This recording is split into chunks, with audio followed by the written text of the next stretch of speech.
Okay, hi guys. This is going to be installment number 1, I guess, um, on my story. Many of my friends have shared their stories, and I figured I'm going to have to. This cat.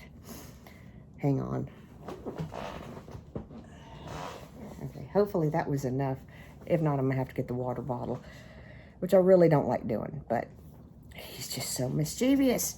Anyway, into my story, because the reason why I go to Celebrate Recovery is not. One second.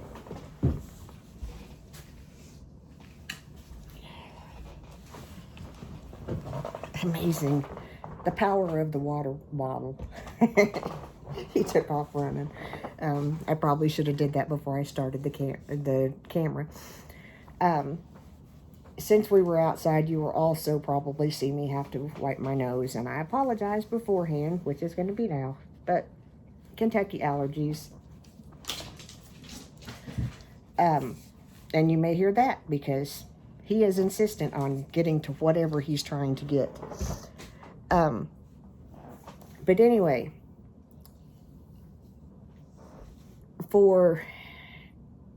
since I've been on, my hair see, if my hair would just be this pretty color, I could deal with that.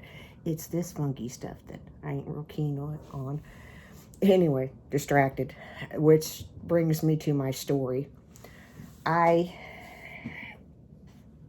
was diagnosed with ADHD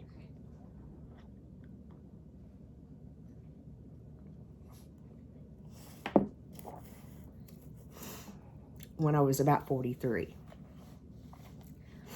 And you're probably thinking, well, what? What that means, he sent his cohort, Sarge. He's a little bit easier to persuade than Gabe is. What that means is that I lived my life for 43 years, and several doctors, not knowing that my biggest problem in life was that I have attention deficit hyperactivity disorder. Now, that being said, I did really well in school. I was very shy in school. Wow,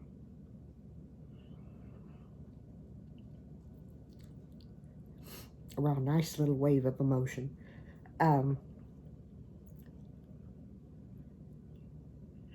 There was always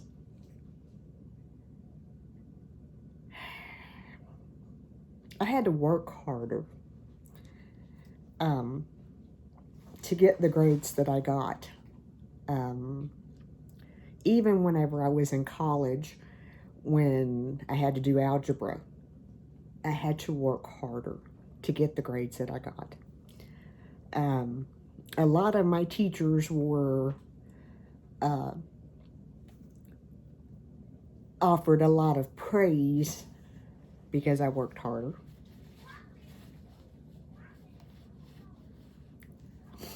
But nobody really understood that I struggled. Wasn't ever an issue of being called dumb or anything like that. Quite the opposite. I've always had anxiety. Despite it, I've been able to do, like I played the piano from the time I was in 7th grade on up in church. I sang in various different things. You could see the anxiety. Somebody told me one time, because what would happen as I got older, and I would go to church on Sunday morning, do what I had to do, play the piano, sing, leave from church, work all day at Kmart. That was my first job. Yeah. My first official job. I'd leave work, I'd close the store, I'd leave, drive all the way back to church. And when I say all the way back, it was, because it was from one town to the next. A lot of times I would get through the door as they were praying and kind of have to sneak up to the piano, and I would do the night service. And one time somebody said, the look on your face as you're coming to the piano is so, it's just hard to explain. It's like you could just spontaneously combust. But when you sit down at the piano, you're fine. And I was like, yeah, that's kind of how I feel. And, whenever I would finish, I would be exhausted. I'd just be kind of like, I'm done. Now, when I say that, I would still be, if my body would let me, I would still be playing music. And I fully intend to, at some point in time, I'm going to figure out a way to be able to go back to playing music. But the first thing that happened was that I had undiagnosed ADHD for 43 years.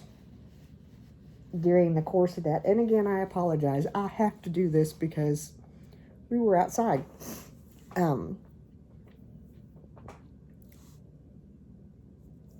I grew up in a home I had wonderful parents. I did not have perfect parents. I had wonderful parents. I still have wonderful parents. I admire, I love, and I adore my parents, first and foremost. But because they were human, they were flawed. They're flawed. And so you had flawed humans raising flawed humans. So not everything that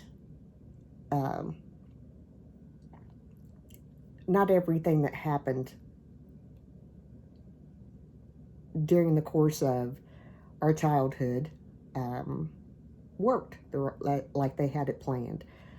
And that's okay. As parents, we want the best for our children.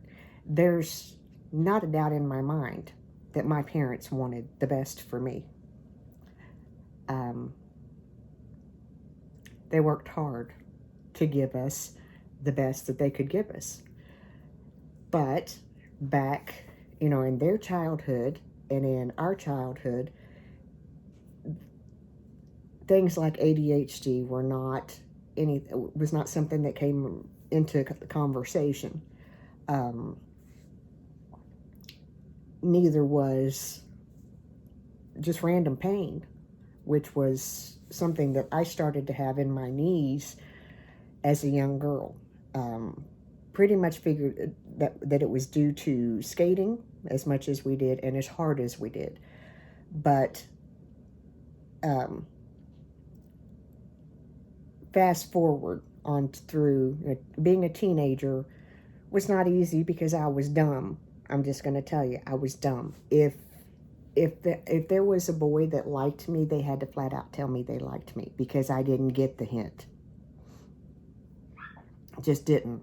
It just would go right past me. One of my friends, he and I are still friends, but he had a major crush on me in high school. And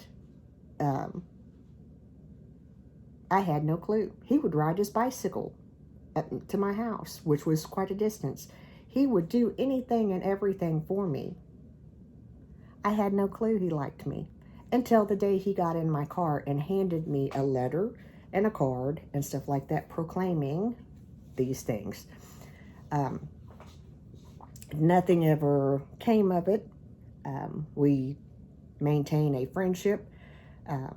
We talk to each other maybe every 6 months, to a year, give or take, because he's married and I'm married. And, we check, we do the hi, how are you? How are things going?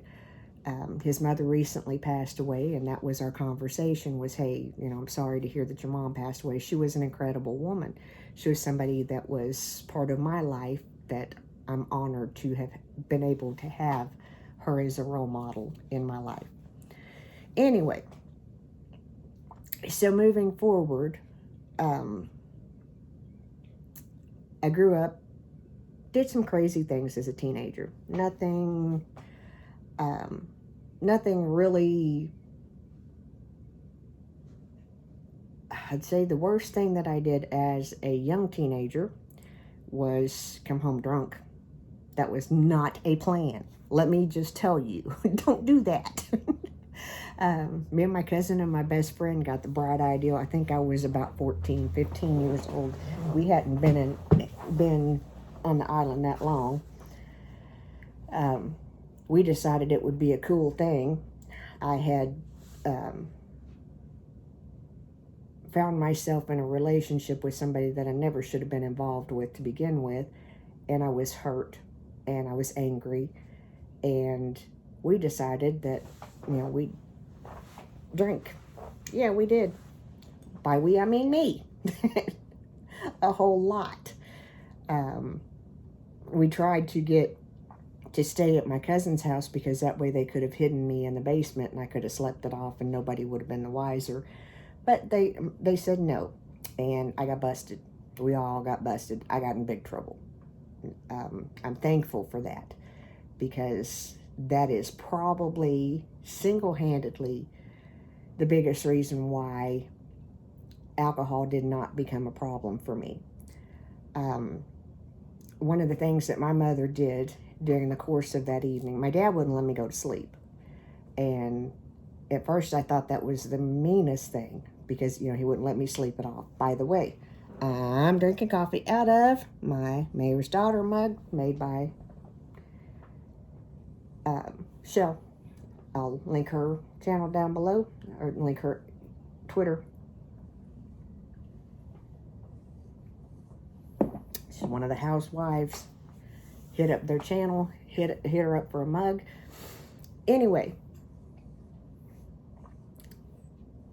my dad and I sat up the entire night till I was sober, and we talked. And at the time, whenever it first started, when we first were sitting there talking, I thought, this is the worst thing, because I solely want to go to bed. I mean, I just want to go to bed. And the other dumb thing, don't say this to the parent. If you have a parent that partakes, don't look at them and say, how do you do this? Because that's not a good thing. My dad did drink. It was how he dealt with. That was what he learned growing up. His dad drank. His grandfather drank. That was the learned behavior. Everybody in that area partook, and some to excess. My dad was, as you know, a Vietnam veteran with PTSD. But this is not about him, it's about me. So anyway, the blessing of that evening is that he and I sat and talked, and we talked, and we talked, and we talked. Well, then, whenever I finally sobered up, he let me go to bed. And my mother, before I got to go to bed, me and my mother had a talk. And we talked for quite a while. And then I remember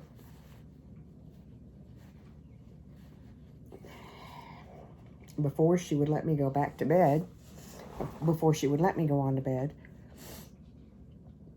she knelt me down by the bed and we prayed, and she prayed for me. And that has to be, I think, one of the biggest reasons why alcohol couldn't become my big problem. We'll get to more of this as this goes on. But it couldn't become my big problem because every time that I would drink, even if I drank and was intoxicated, every time that prayer would come to my mind that my mother prayed that night. So,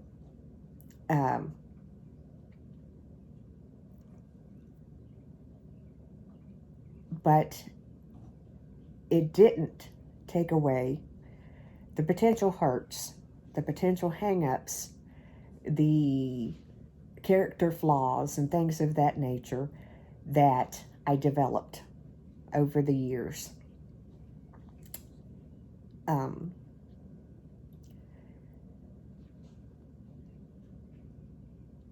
So that's where we've been for the last 3 years. I've been in treatment off and on since 92, 91 or 92, because they could never figure out what was wrong with me.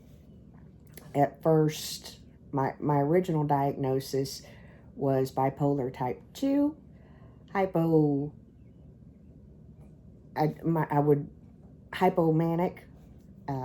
was part of, I don't even know exactly what that means. There was a whole lot of, the first diagnosis was completely a inaccurate diagnosis, because the doctor that was treating me was trying to keep me a patient, and he eventually lost his license and went to jail. So everything that he had to say to me about me or anything like that, I kind of threw out the window. He also had me on 13 different kinds of medications that were reacting off of each other. And at high dosages. It just astounds me today, the amount of medication. 13. I'm not even kidding you. 13. And every time I went to see him, he added another or increased one. Every time. I think I seen him for about 8-9 months. Anyway, it might have been a little bit longer. I'd have to go back and really dig, and I don't even know if I still have the information, because I threw away a lot of the journals and stuff that I wrote during that point in time. But I struggle with depression, but my depression, I don't just wake up one morning or slowly go into a depression. Something happens, and then my reaction is depression, and it has been clinical. Generally, there has to be an event of some sort for me to go into a depression. Even if it's me being sick or whatever, there has to be an event. There has to be a trigger that triggers my depression. I don't just have a spontaneous wake up one morning and can't get out of bed. I feel for those people that do, because I've been at that point, to where you're pretty much paralyzed by your own mind. I've been there. But mine had an event, and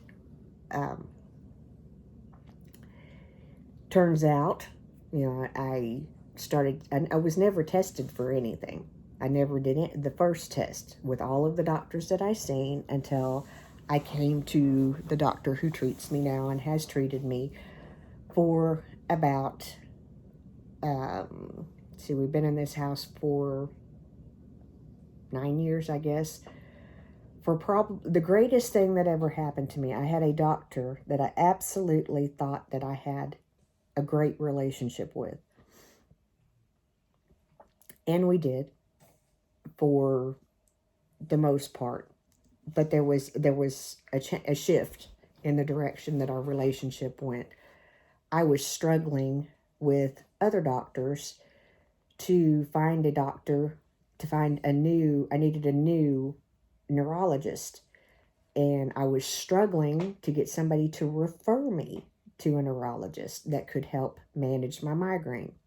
I have always, since, my gosh, I started seeing a doctor that treated our entire family when I was maybe 17, if that, 16, 17 years old. He managed my migraines, and the same medications that he managed my migraines with are what currently work 90-ish% of the time. There are some migraines that I should go to the hospital and I should get medical intervention for. I no longer do that. I did it in 2015.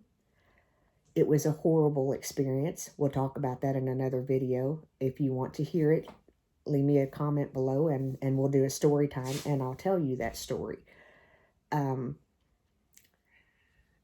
But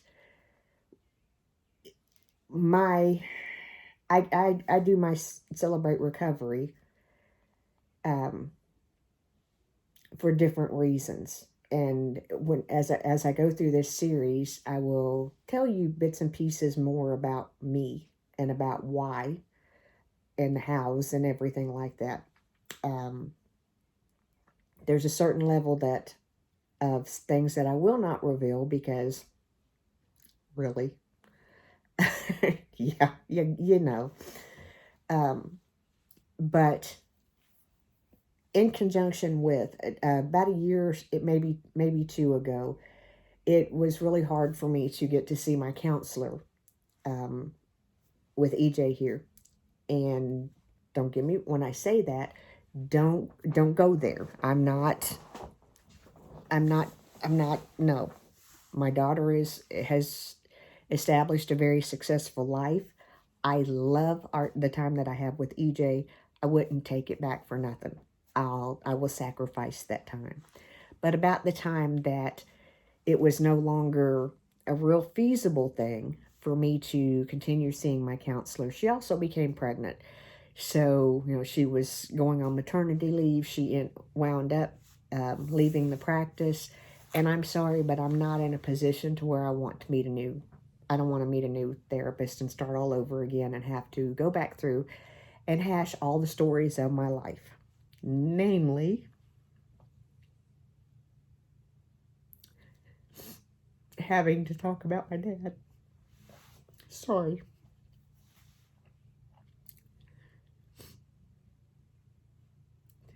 Because to date,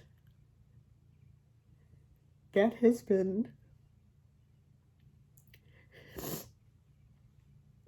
what has messed me up the most.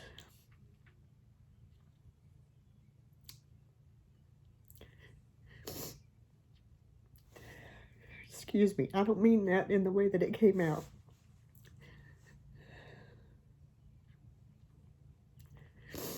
As you know, if you've been part of my channel or part of my Facebook groups or anything like that, which my Facebook groups are no longer active, namely because most of them were trying to get you to buy a product, and that's not what I want to be about anymore. But we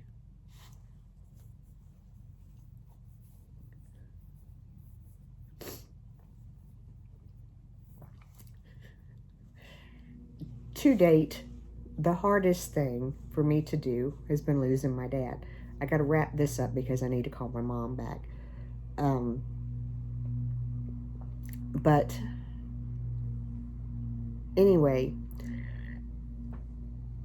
my church launched a Celebrate Recovery program, and it has been wonderful for me.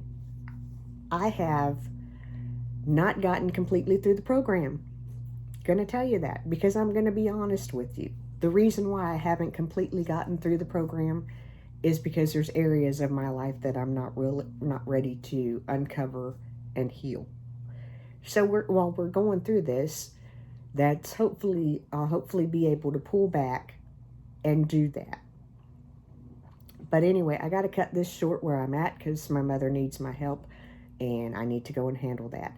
You all have a wonderful day. I hope you like this story, this beginning of my story time thing. If you do, leave me a comment below. Again, let me emphasize to you, if you leave an ugly comment, I'm just going to delete it.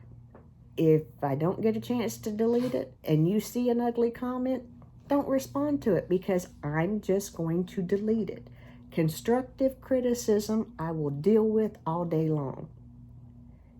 the way that I can do it better. If I should have put on makeup before I did this video, you know, something like that.